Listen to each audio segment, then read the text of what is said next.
Wakil Ketua IDPRD Kabupaten Pati, Joni Kurnianto berhasil menyelesaikan ujian terbuka promosi Dr. S3 yang diselenggarakan oleh Program Studi Hukum Program Doktor, Fakultas Hukum Universitas 17 Agustus 1945, Untag, Semarang, Rabu, 15 April 2026. Dalam disertasinya yang berjudul, Penguatan Regulasi Pedagang Kaki Lima dalam Meningkatkan Pertumbuhan Ekonomi Daerah, Joni mengkaji tentang peraturan daerah terkait penertiban pedagang kaki lima, PKL, sehingga dapat meningkatkan pertumbuhan ekonomi. Ujian terbuka tersebut dipimpin oleh Dekan Fakultas Hukum Untag, Dr. Edi Pranoto, SH.M. Hum selaku Ketua Sidang dan Penguji.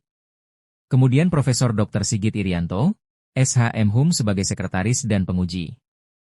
Kemudian Dr. Haji Arif Rohman, SIP MSI, Penguji Eksternal Bupati Blora, Profesor Dr. Sri Mulyani, SH.M. Hum, Penguji, Dr. Agus Widodo, SHM Hum, Penguji, Profesor Dr. Retno Mawarini Sukmariningsih, SHM Hum, Promotor Penguji, dan Profesor Dr. Masyari, SH.M. Hum, Penguji, Ko-Promotor. Dalam sidang doktoral ini, Joni dinyatakan lulus cum laude dengan IPK 3,79 dan menjadi lulusan doktor ke-167 Program Studi Hukum Program Doktor, Fakultas Hukum Untag. Dalam disertasinya, Joni melakukan penelitian di 3 kota berbeda di Jawa Tengah. Di antaranya Kabupaten Pati, Kota Semarang, dan Kota Surakarta. Joni melanjutkan, pemberdayaan ini bisa berupa pemberian modal dan pelatihan, namun harus benar-benar dilakukan, bukan sekadar pencitraan. Jika pimpinan daerah melepas tanggung jawab, ditambah dinas terkait juga tidak aktif, maka itu berbahaya. Dalam rekomendasinya, Joni menyebut pemerintah daerah perlu memperkuat penataan dan pemberdayaan pedagang kaki lima melalui penyediaan shelter di setiap kelurahan sebagai sentra usaha yang terintegrasi dengan pengembangan UMKM. Selain itu, pendataan yang akurat menjadi langkah penting guna mendukung kebijakan yang tepat sasaran, disertai sosialisasi mengenai pentingnya tanda daftar usaha, TDU, sebagai bentuk legalitas usaha. Bagi para PKL, peningkatan kesadaran untuk mengurus legalitas usaha melalui TDU menjadi hal yang penting, disertai partisipasi aktif dalam program pembinaan dan pengawasan yang dilakukan pemerintah. Bupati Blora, Dr. Haji Arif Rohman, SIP MC yang dalam sidang kali ini bertindak sebagai penguji eksternal menyampaikan apresiasinya terhadap hasil ujian terbuka disertasi Joni Kurnianto yang mengangkat tema penataan pedagang kaki lima, PKL. Disampaikan tadi Pak, seperti apa tadi untuk ujiannya? Ya, jadi ujiannya karena kami judulnya adalah penguatan regulasi pedagang kaki lima. Untuk meningkatkan ekonomi daerah ya. Jadi intinya memang yang terjadi yang kami teliti ada di 3 kota ya, Pati, Solo dan Semarang. Tapi memang permasalahannya memang yang harus kita kuatkan di regulasi adalah kerja kolaboratif harusnya sebetulnya. Jadi bukan hanya wewenang pimpinan daerah, tapi kolaboratif kerja antara Bupati Wali Kota dengan DPRD-nya, dengan tokoh masyarakatnya, juga dengan PKL itu sendiri.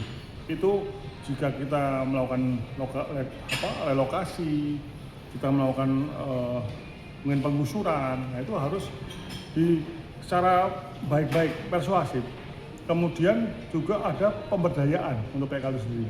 Pemberdayaan ini bisa berupa memberikan modal, memberikan pelatihan, tapi yang betul-betul dilakukan, bukan hanya pencitraan. Itu.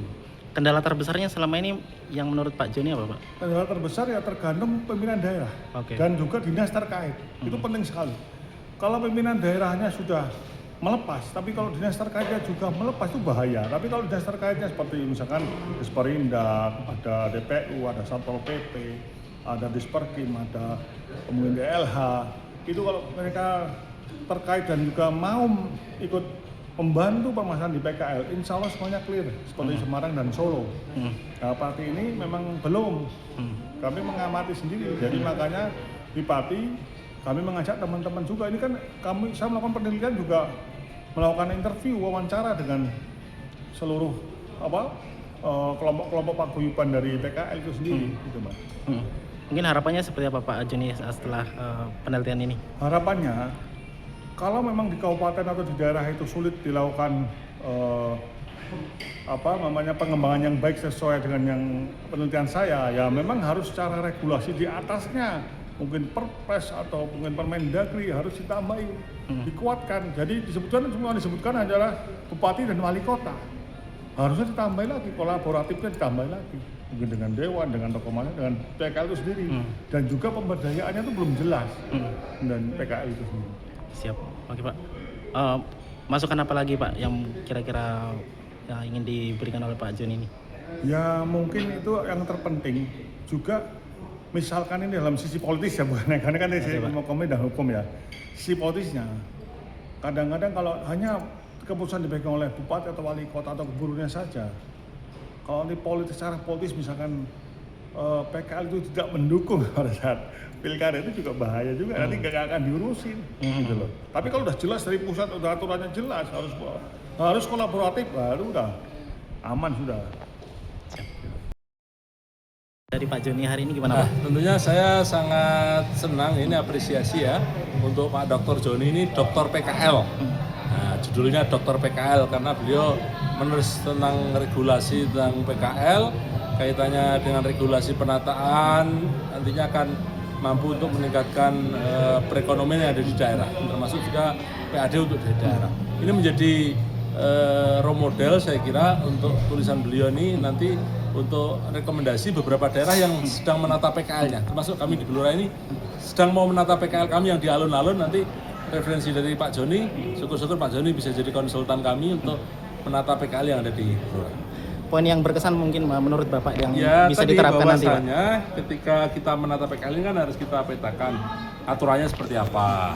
Jadi nanti pola komunikasinya dengan PKL ini kita ajak komunikasi, ajak diskusi dengan stakeholder terkait, termasuk dengan dewanya, termasuk dengan medianya, dengan LSM-nya, dengan tokoh-tokohnya, untuk merumuskan agar referensi dari tulisan ini nanti ketika PKL ini kita pindahkan, ini dampaknya baik.